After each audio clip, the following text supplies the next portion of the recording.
Cabinet मंत्री गणेश जोशी ने Lions club के वार्षिक कॉन्फ्रेंस की शिरकत की। इस मौके पर लायंस क्लब के पदाधिकारियों ने कैबिनेट मंत्री गणेश जोशी का स्वागत किया। गणेश जोशी ने कहा कि लायंस क्लब जैसी संस्थाएं सरकार की मदद कर रही हैं। ये संस्थाएं समाज और सरकार के बीच में सेतु का काम करती हैं। वहीं सितारगंज में प्रशासन ने अवैध अतिक्रमण के खिलाफ कार्रवाई की है। प्रशासन ने ऐसे निर्माणों पर कार्रवाई की है जिसमें अवैध रूप से कब्जा कर बनाया गया था।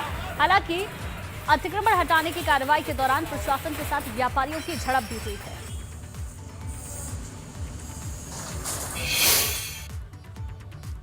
टिहरी के बिलंगना ब्लॉक में दहशत का सबब बन चुके गुलदार को आखिरकार मौत मिली है। इस गुलदार को ढेर कर दिया गया। वन विभाग का मानना है कि इसी गुलदार ने अखोड़ी गांव में 7 साल के बच्चे को निवाला बना लिया था। वन विभाग ने 2 शिकारियों को तैनात किया है जिनकी बंदूक से निकली गोली से गुलदार ढेर हो गया।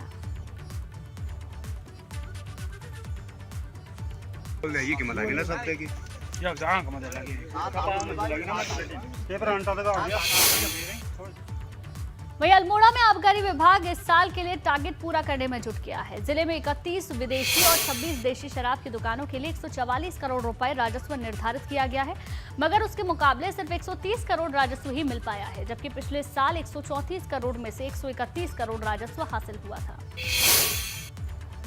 वहीं चारधाम यात्रा के दौरान लगने वाले जाम से निजात के लिए रुद्रप्रयाग में प्रशासन ने योजना तैयार की है। प्रशासन का कहना है कि यात्रा सीजन के दौरान नेशनल हाईवे के किनारे खाली पड़ी जमीन पर पार्किंग बनाई जाएगी, जिससे तीर्थयात्री अपने वाहनों की ठीक जगह पार्क करें। पार्किंग की व्यवस्था नहीं होने से यात्रा सीजन में जाम की स्थिति बनती है।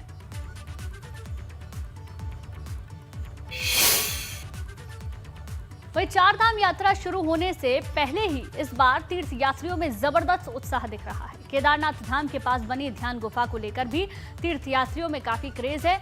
यही वजह है कि अभी से गुफा की मई और जून महीने की बुकिंग फुल हो चुकी है।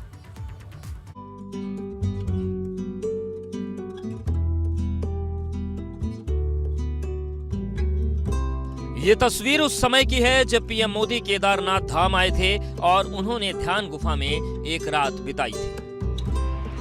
उसके बाद से ही केदारनाथ की ये ध्यान गुफा चर्चा में आ गई थी।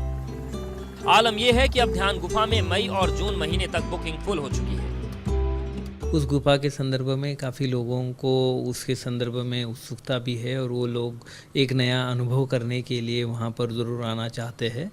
उसके बाद उस एक गुफा के बाद और 2 गुफाएं बनाई हुई थी और वो भी अभी हम लोग कमर्शियल तौर पर उपलब्ध करा देते हैं। और इस बार की जो मई माह की पूरी बुकिंग हो गई है इन तीनों की तीनों गुफाओं में, और जून माह की लगभग बुकिंग जो है वो फुल हो गई है इसमें। 2018 में नेहरू पर्वतारोहण संस्थान ने केदारनाथ में ध्यान गुफा का निर्माण किया था, जिसका संचालन गढ़वाल मंडल विकास निगम कर रहा है।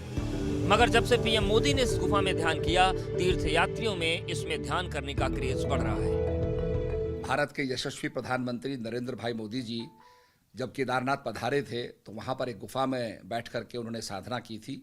ये ध्यान गुफा में ध्यान करने से आज इसकी बड़ी प्रसिद्धि हो गई है, बहुत ज़्यादा ये प्रचारित हो गई है और जून तक उसकी बुकिंग हो गई है।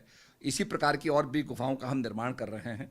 माननीय प्रधानमंत्री जी को मैं धन्यवाद ज्ञापित करता हूं कि बुलंदियों तक हमारा जो टूरिज्म है उन्होंने पहुंचा दिया है। इस गुफा में साधना के लिए तीर्थयात्रियों को एक रात के 3000 रुपए चुकाने पड़ते हैं। गुफा में एक समय में एक ही यात्री के रुकने की व्यवस्था की गई है। इस बार ध्यान गुफा का किराया भी बढ़ा दिया गया है।